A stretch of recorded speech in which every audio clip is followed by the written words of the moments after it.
राजधानी दिल्ली में लगातार बढ़ते कोरोना संक्रमण के आंकड़े को देखते हुए दिल्ली सरकार ने पूर्वांचलियों के महापर्व छठ पूजा को घाट पर मनाने पर रोक लगा दी है। परेशान पूर्वांचलियों छठ व्रती अपने स्थानीय महिला नेता पूर्व निगम पार्षद अनीता चौधरी की मदद से अब स्टील के टब में अपने घर के पास खुले जगह में सरकार के आदेशानुसार उनके द्वारा लागू नियम का पालन करते हुए छठ पूजा करेगी। महिलाओं का कहना है कि समय रहते अगर ये आदेश जारी किया गया होता तो हम लोग अपने गांव में जाकर अपने इस महापर्व को बड़े धूमधाम से करते। ये सैकड़ों टब का नजारा किसी शादी या पार्टी में खाने की तैयारी के लिए नहीं है। ये नजारा पूर्वांचलियों के महापर्व छठ पूजा के तैयारी के लिए है। हर साल की तरह इस साल भी दिल्ली में रह रहे करोड़ों पूर्वांचली अपने महापर्व छठ पूजा करने की तैयारी में जुट गए थे कि अचानक दिल्ली सरकार ने घाट पर इकट्ठा हो छठ पूजा करने पर रोक लगा दिया। छठ व्रतियों का कहना है कि समय रहते अगर सरकार रोक लगा देती या जानकारी देती तो हम लोग अपने गांव जाकर हर साल की तरह इस साल भी बड़ी धूमधाम से पूजा करते, लेकिन अपने गांव जाकर पूजा करना नामुमकिन है। इसलिए हम लोगों ने अपने स्थानीय पूर्व महिला पार्षद की मदद से स्टील के टब में खड़े होकर सरकार द्वारा जारी नियम को ध्यान में रखते हुए मास्क पहन और सोशल डिस्टेंस रख अपने पूजा को संपन्न करेंगे। माता जी क्या नाम है आपका? मेरा नाम है शांति। शांति, आप लोग कब से यहाँ पर दिल्ली में? यहाँ हमारे तो 25 साल हो गए। अच्छा। भाभी जानते हैं मेरे के। हाँ। सब दिन। अब मेरा तो कोई भी ना है। अच्छा। न बेटा है न पति है। खाली लड़की था, अब एक लड़की अब रह गया है शादी करने की। इतना साल से हम यहाँ मना रहे थे। इनके सहारे हम कर रहे थे। सब दिन मेरे के सहारा देते थे अनीता भाभी छठ में। अच्छा। इनके सहारे हम करते थे। यहाँ है, यहाँ तक कि मेरा पति भी गुजर गए तो ये बहुत सहारा दिए हमको। अच्छा। बेटी के शादी में भी बहुत मदद किए थे मेरे के। अच्छा। अनीता भाभी। अब इस बार छठ घाट बंद है। अब इससे ये स्टील का टब जो है इससे आप लोगों का हो जाएगा छठ? अब हो तो नहीं हो पाएगा, नहीं हो पाएगा। हमें तो हर साल ये धूमधाम से कराते थे, पर ये साल तो इतना सरकार कर दिए कि हम लोग के लिए हफ्ते खड़ा कर दिए। अच्छा। सब कुछ हो ही रहा है ना। कुछ भी बनना है, सब कुछ हो रहा है, पर हम लोग के लिए खाली रुकावट है। गरीब का लिए, सबको लिए खुला पड़ा है।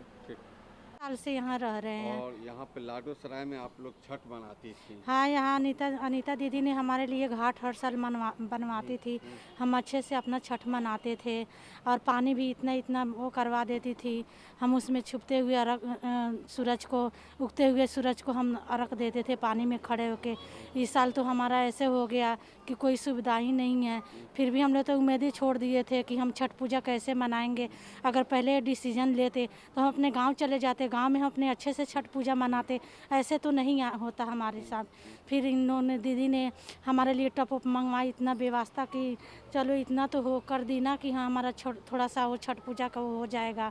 हमें तो बहुत दिक्कत हो गई थी। हम किराए के मकान में रहते हैं, कहाँ हम छठ पूजा करते, कैसे ये सब करते, हम व्यवस्था करते, कहाँ से करते। हम किराएदार आदमी हैं, मकान मालिक भी इतना नहीं करने देंगे, हम कैसे करते। लेकिन चलो इतना हो गया तो इतना ही हमारे लिए बहुत है। इनका धन्यवाद बहुत बहुत दीदी का, हम इसी में कर लेंगे। पूर्व निगम पार्षद अनीता चौधरी ने मीडिया से बात करते हुए बताया कि हर बार की तरह इस बार की यहाँ रह रहे लोगों सभी का छठ पूजा बहुत ही अच्छा होगा। जिस तरह से दिल्ली सरकार ने छठ पूजा करने पर रोक लगाई है, इसके बावजूद हम लोगों ने लाडो सराय इलाके में रह रहे पूर्वांचल की महिलाओं के लिए एक खास इंतजाम किए हैं। इसके लिए हमने उनके पर्व को देखते हुए करीब 100 से ज्यादा स्टील के टब मंगवाए हैं और इन लोगों के लिए उन्होंने टेंट को भी लगवाया है ताकि लोग उसमें ठहर सके। पूजा के दिन टब में पानी भरने के बाद महिलाएं उसमें खड़ी होकर अपनी छठ पूजा को संपन्न कर सकेगी। क्या करें, अपने भाई बहनों के साथ खड़े तो होना है और पर्व को तो मनाना है। जैसी परिस्थितियाँ हो वैसा कर लेते हैं। लेकिन बस मैं इतना कहना चाह रही हूँ कि सेंट्रल गवर्नमेंट, स्टेट गवर्नमेंट और एलजी साहब सबको मिलके ये फैसला अगर वो बहुत पहले ले लेते तो लोग इस बहाने अपने घर चले जाते, बिहार में कर लेते, अच्छे से पूजा तो कर लेते। अब 2 दिन 3 दिन का टाइम रह गया। ऐसे टाइम पे उन्होंने ऐसा फैसला लिया कि अब कुछ नहीं हो सकता, पूजा नहीं होगी, घर पे कर लो। अब लोग किराए के मकान में रहते हैं, एक एक कमरा में रहते हैं, वहाँ पे कोई ऐसी सुविधा नहीं है कि वो उगते हुए सूरज को या छिपते हुए सूरज को अर्घ दे सकें। तो ऐसे टाइम पे हमने कोशिश की है कि हम अपने ये टब अरेंज किए हैं ताकि थोड़ा बहुत पानी में खड़े होके, और जिस तरीके से पूजा उस तरीके से तो नहीं हो सकती, लेकिन कुछ करने का प्रयास किया है ताकि एक जो व्रत है वो पूजा है उसको संपन्न किया जा सके। ये जिस तरीके से आपके पास महिला आती थी कि हमारे छठ कैसे होगा, ये दिमाग कहाँ से आया?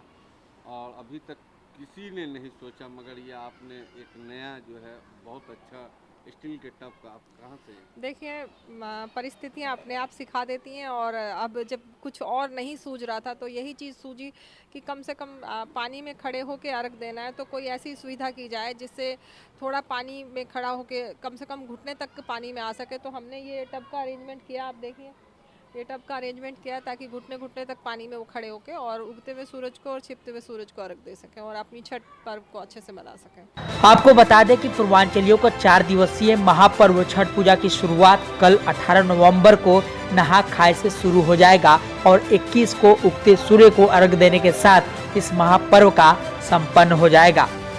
दिल्ली से शाहनवाज खान की खास रिपोर्ट, हिंदी समाचार प्लस।